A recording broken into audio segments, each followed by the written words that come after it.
দিয়ে দিল। একটু হলে মরে যাচ্ছিলাম, কিন্তু মরবো না এত জলদি। এখন আমি কই যাব? একটু আবার বাতাস খেতে বের হয়েছি। এই যে রাস্তায় সুন্দর লাইট, প্রজাপতি লাইট। এই যে এই লাইটের রাস্তায় চলে এসেছি, এখন সুন্দর করে আমি চালাবো।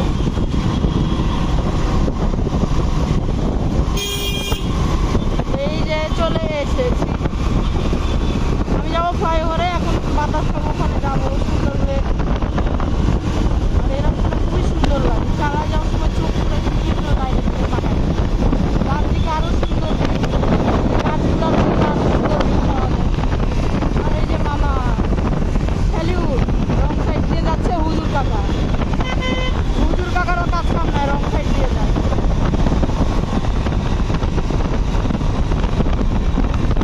আর আমি যে বলছিলাম হিরো এক্সট্রিম 125R, ওইটার ছবি এখনো পাওয়া যায়নি।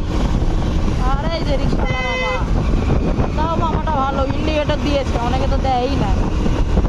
আর ওই হিরো এক্সট্রিম 125R যেটা আছে, ওটার ছবি এখনো পাইনি, কারণ ছবি তোলা নিষেধ, তো এই জন্য ছবি দিতে পারছে না। কিন্তু কনফার্ম হিরো এক্সট্রিম 125R আসবে, লঞ্চ হবে, কারণ বাংলাদেশে ঢুকে গেছে ও বাইক, আসবেই বাংলাদেশে।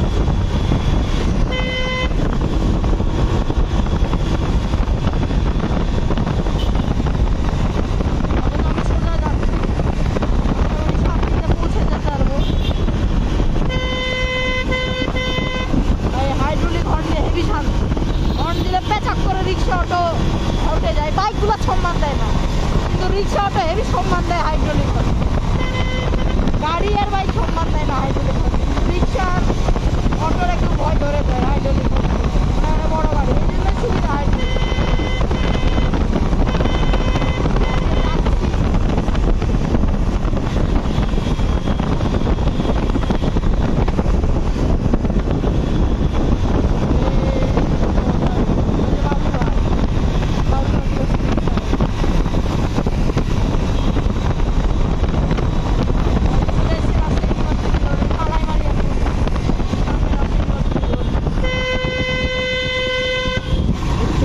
দিচ্ছিলাম ভ্যান এলাকায়, টেনশন নাই। আজকে বহু চিপা চুপা ভ্যান রিক্সার মায়ের খাচ্ছি ভিডিও শুরুর থেকে, কিন্তু টেনশন নাই, বেঁচে থাকবো ইনশাআল্লাহ, কোনো ক্ষতি হবে না।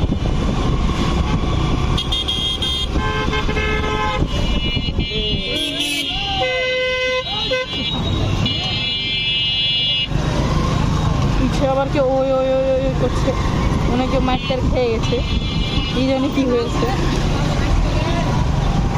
দেখতে পেলাম না।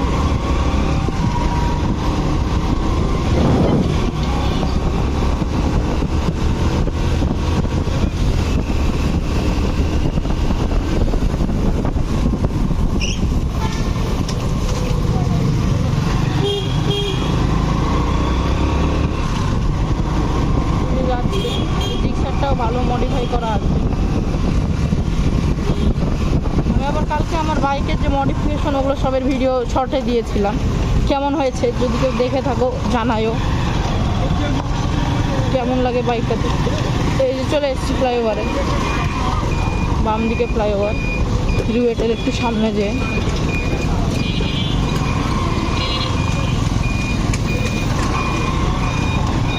এখানে আবার সাবধান থাকতে হয়, ফ্লাইওভারের রাস্তাটা অনেক ফাঁকা শুনশান, এখানে অনেক সময় অনেকেই স্টান করে, মানে স্টান গ্রুপগুলো এখানে স্টান করে, ফাঁকা শুনশান। তো আবার সমস্যা হচ্ছে ফ্লাইওভারে উঠার আগে যে সুন্দর কর্নার রাস্তাটা, কর্নার ইয়ে জায়গাটা আছে, ওই জায়গাতে মাঝে মাঝে মানে বেশিরভাগ টাইমে পুলিশ থাকে, মানে জায়গাটা নির্জন, তো আগে অনেক নির্জন জায়গা ছিল, যেমন চোর ডাকাত থাকতো। আর আগে অন্ধকার একটা গ্রাম, মানে জঙ্গল টাইপের জায়গা, পরে ঠিকঠাক করে করাইছে সামনে থেকে মানুষজনের ঘোরা, কিন্তু ওই জন্য এখানে পুলিশ থাকে, না আমার যদি ঝামেলা হয়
ফ্লাইওভারে সুন্দর একটা ধাবা মতো আছে, এখানে অনেক সময় অনেক বাইকাররা আসে, অনেক সুন্দর ছোটোখাটোর মতো।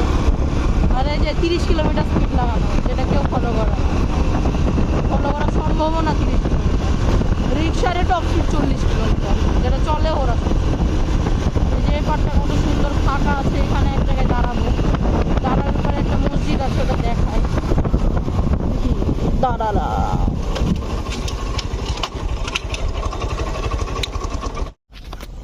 তো এই যে বাইকটা দাঁড়ায় আছে, কি সুন্দর লাইটগুলো দেখো, সুন্দর করে দাঁড়ায় আছে হেলমেট সহ। এখন একটু অফ করে দিই কিপটামি করে, এপার দিয়ে যাচ্ছে চারুকলার দিকে, রাজশাহী ইউনিভার্সিটি চারুকলা ডিপার্টমেন্টের দিকে। আর এই যে ফ্লাইওভার, এখন শুনশান লাগছে, কিন্তু এই যে এই ছাপড়িটা আমার সাথে এসেছে। আর এই পারে একটা সুন্দর মসজিদ আছে, দেখাই, এটা পার হতে হবে। এই যে ছাপড়িটাও চলে এসছে আমার সাথে। এপারে একটা সুন্দর মসজিদ আছে, মসজিদটা অনেক সুন্দর। আর এই যে এখানে একটা পুকুরও আছে মসজিদের সাথে। আর একটু সামনে এলে একটা কবরস্থান আছে। আমি মোটামুটি মনে হয় 2 বছর আগে একবার সাইকেল নিয়ে কবরস্থানের মধ্যে ঢুকে গেছিলাম, দিয়ে আমার না এপারে কবরস্থানটা, এই যে এটা ঢুকে গেছিলাম, দিয়ে হেভি ভয় পেয়েছিলাম। মানে নর্মালি কবরস্থানে ঢুকে ভয় পেয়েছি, ওরকম কোনো ভয় পাইনি, কবরস্থান দেখে ভয় পেয়ে গেছিলাম। আর এই মসজিদটা কিন্তু অনেক সুন্দর। তো এখন আমি একটুক্ষণ থাকবো, আড্ডা দিব, তারপর এখান দিয়ে যাওয়ার সময় আবার আসছি ভিডিওর মধ্যে। আর এই যে সেই স্বাদ বলে চলে গেল, ভিডিও দেখে সেই স্বাদ বলে দিল। আর এই যে ছাপড়ি ট্রেন্ডিং ফলো করছে এখানে। তো আমরা এখন একটুক্ষণ বসলাম, গল্প করলাম, খাবার দাবার খেলাম, এই চলে যাচ্ছি। এই যে সুন্দর ফ্লাইওভারটা আস্তে আস্তে উপভোগ করতে যাচ্ছি। এটা ফ্লাইওভারটা টুরিস্ট স্পট হিসেবে অনেক কার্যকর। ওই যে মামা ভাজা নিয়ে বসে গেছে, এই জায়গাটা টুরিস্ট স্পট। এই যে বাচ্চা ট্রেন ফলো